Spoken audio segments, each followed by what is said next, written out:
அழகானவர், அருமையானவர், இனிமையானவர்.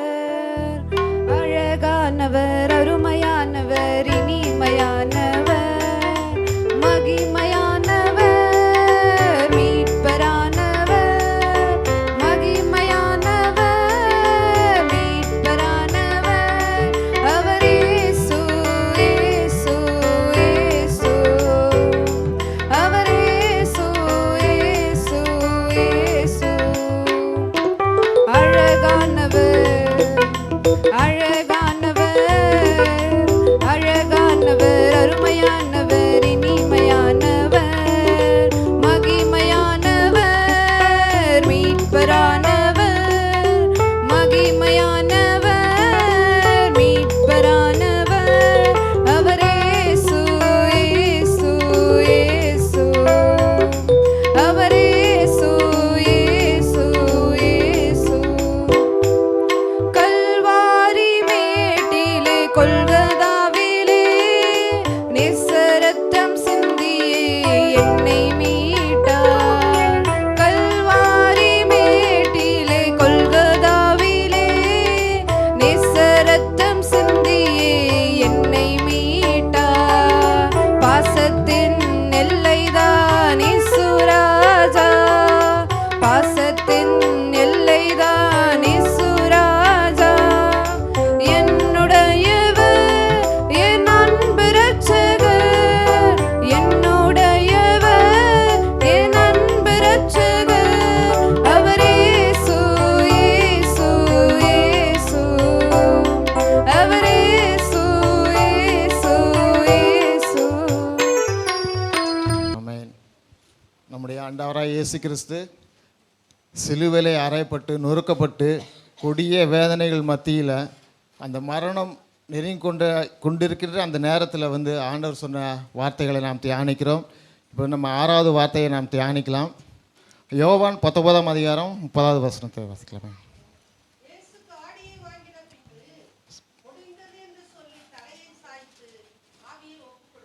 ஆமென். முடிந்தது என்ற வார்த்தை அது பார்த்திங்கன்னா அது ஒரு வெற்றியின் வார்த்தை. அந்த வார்த்தை நம்முடைய உள்ளத்தின் ஆழத்திலிருந்து, அதாவது ஆண்டவராக இயேசு கிறிஸ்து அவர் உள்ளத்தின் ஆழத்திலிருந்து வெளிப்பட்ட ஒரு உணர்வுள்ள வார்த்தையை சொன்னார், எல்லாம் முடிந்தது என்று. இது ஒரு உற்சாகமான வார்த்தைன்னு நாம் பார்க்கலாம். அதாவது பிதா நம்ம ஆண்டவராக இயேசு கிறிஸ்துவை எதற்காக அனுப்பினாரோ அந்த நோக்கத்தை வெற்றிகரமாக நிறைவேற்றி முடித்தேன் என்பதே இந்த வார்த்தையினுடைய அர்த்தம். யோவான் 19:28 எல்லாம் முடிந்தது என்று இயேசு அறிந்து அப்படின்னு சொல்லியிருக்கோம். ஆமாம், அதாவது பிதா தனக்கு செய்ய கட்டளையிட்ட எல்லாவற்றையும் தான் செய்து முடித்தேன் என்று வெற்றியின் வார்த்தையாக இதை கூறினார்.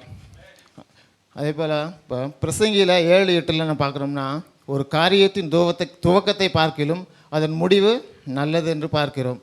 தேவனுடைய பிள்ளைகள் நாம் தேவன் நம்மோடு இருக்கிறார் என்பதை நாம் ஒரு காரியத்தை அறிந்து ஆரம்பித்து அந்த காரியத்தை செய்து முடிப்பதன் மூலம் நாம் நிரூபிக்க வேண்டும் அப்படிங்கிற நம்ம ஆண்டவர் எதிர்பார்க்கிறார். அதே போல் யோவான் 5:36 நான் நிறைவேற்றும்படிக்கு பிதாவானவர் எனக்கு கற்பித்ததும் நான் செய்து வருகிறதுமான கிரியைகளே பிதா என்னை அனுப்பினார் என்று என்னை குறித்து சாட்சி சொல்லுகிறது.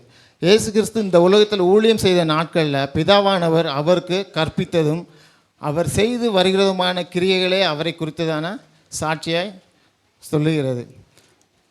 தன்னை அனுப்பின பிதாவின் சித்தத்தை நிறைவேற்றுவதில் அவர் உறுதியாக இருந்தார். யோவான் 4:34 நான் என்னை அனுப்பினருடைய சித்தத்தின்படி செய்து அவருடைய கிரியை முடிப்பதே என்னுடைய போஜனமாக இருக்கிறதுன்னு ஆண்டவர் நமக்கு சொல்லியிருக்கிறார். நாமும் கூட தேவனால் தெரிந்து கொள்ளப்பட்டு இந்த பூமியில் வந்திருக்கிறோம்.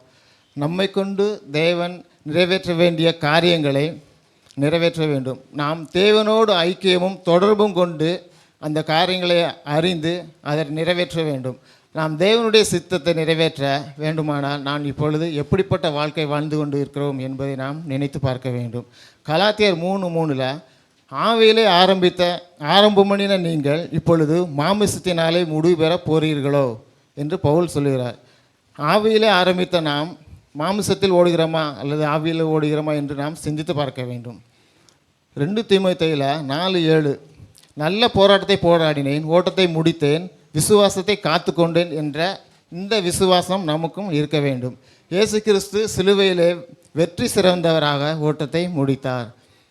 கொலோசியர் 2:13-14-15 வாசிங்களேன். கொலோசியர் 2:13-14-15.